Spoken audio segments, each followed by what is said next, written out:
Depuis toujours, l'eau est essentielle à l'homme, mais cette ressource si précieuse est souvent méconnue. Pour mieux comprendre tout l'enjeu de celle-ci, nous allons nous intéresser à l'Escaut, un fleuve transfrontalier canalisé de Cambrai à la frontière belge, véritable autoroute fluviale entre Anvers, Valenciennes et la région parisienne. La première question que l'on peut se poser, d'où provient l'eau que je consomme ? L'eau potable est uniquement pompée dans les nappes phréatiques, même si sur le territoire, les prélèvements se font aussi bien en eau superficielle qu'en eau souterraine pour les usages agricoles ou industriels. L'eau est gratuite, alors pourquoi dois-je payer une facture ?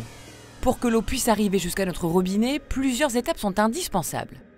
Elle doit être, pour le territoire de l'Escaut, pompée puis acheminée et enfin nettoyée avant de pouvoir être consommée. Et toutes ces étapes ont un coût. Notre facture concerne également l'assainissement de nos eaux usées et une taxe pour protéger nos ressources en eau. Justement, dans quel état sont-elles ?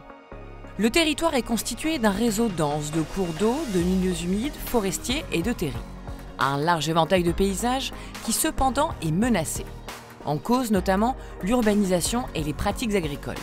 Ces différentes activités entraînent le ruissellement de l'eau qui, de cause à effet, va générer des inondations et des coulées de boue, impactant directement la qualité de nos ressources en eau. Mais alors, comment notre territoire est-il protégé ? Eh bien, il est protégé par le SDAGE, schéma directeur d'aménagement et de gestion des eaux. Il a pour but, tous les 6 ans, d'établir des objectifs pour maintenir la qualité et la quantité de l'ensemble des nappes. Par exemple, l'un des objectifs d'ici à 2027 est d'améliorer la qualité des eaux superficielles grâce notamment à la gestion des eaux pluviales sur la station d'épuration de Caudry. À mon échelle, comment puis-je participer à leur préservation ?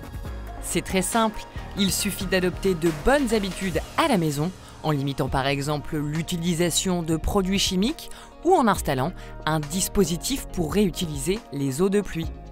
Vous pouvez d'ailleurs retrouver une multitude d'exemples et de bons tuyaux sur le site agissonspourleau.fr. Alors rejoignez-nous, likez, partagez et ensemble agissons pour protéger nos ressources en eau.